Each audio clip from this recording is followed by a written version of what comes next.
Merci à tous d'être venus à cette session Accenture. Je suis donc Riti Yong, donc je suis responsable de la partie mobile chez Accenture en France, Pays-Bas, Belux. Donc Vincent Guigui qui est le responsable de la tribe Virtual Reality chez Octo et qui est l'un de nos principaux partenaires technologiques.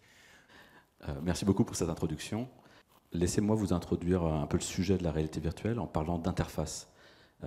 On a commencé avec des interfaces textuelles. Ça a pas mal évolué en allant sur des interfaces graphiques, des menus, des icônes, des points. Et après, on a eu même des interfaces tactiles. Très bien, on peut toucher les icônes.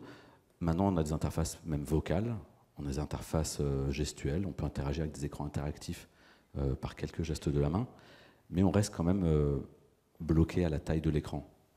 Et depuis plusieurs années, on essaie de casser ce paradigme d'écran grâce à la réalité virtuelle ou la réalité augmentée. Et on peut dire qu'on est à l'année zéro. Il y a eu des prémices il y a quelques années, mais les analystes le confirment, c'est un marché en pleine explosion, et l'explosion commence maintenant.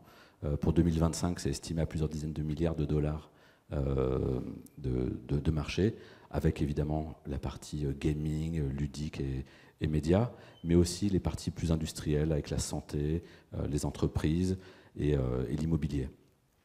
Au niveau des devices, il y a la VR sur mobile. Donc n'importe qui a un téléphone mobile peut profiter d'expériences VR. On a du hardware sur PC, sur console, et on a plein d'autres fabricants qui s'y mettent, ce qui prouve qu'il y a vraiment un appel du marché et une appétence. Je vais vous montrer une petite démo de quelque chose qui n'était pas envisageable il y a 2 ans. Se dire, j'ai un casque de réalité virtuelle et je manipule des objets juste par le geste. De manière tout à fait naturelle, je fais des gestes, j'attrape des objets, je les pousse, je les crée. Ben, c'est du matériel grand public.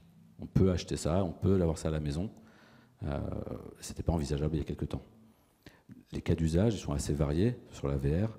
Ça peut être de la manipulation, de la visualisation de données, ça peut être de la visite virtuelle, ça peut être du training. Imaginez juste le fait de pouvoir tester n'importe quel matériel, apprendre à utiliser du matériel, même qui est coûteux et sans peur de le casser, c'est possible grâce à la VR.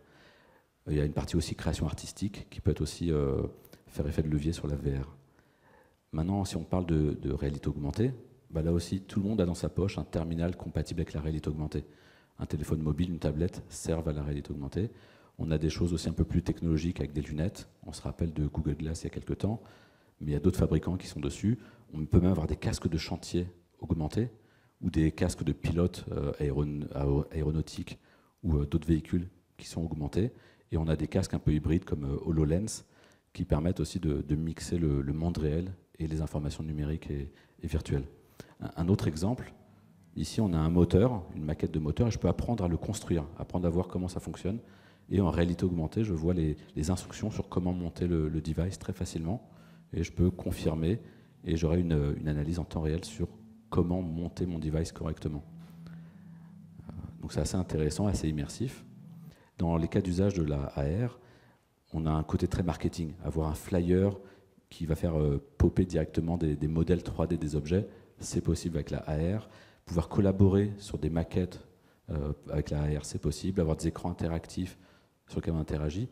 Et aussi une autre facette assez importante, c'est la partie industrielle, assistance industrielle, assistance à la maintenance augmentée. Et je laisse le micro à Riti qui va nous en parler. Merci Vincent pour ces trucs très très cool.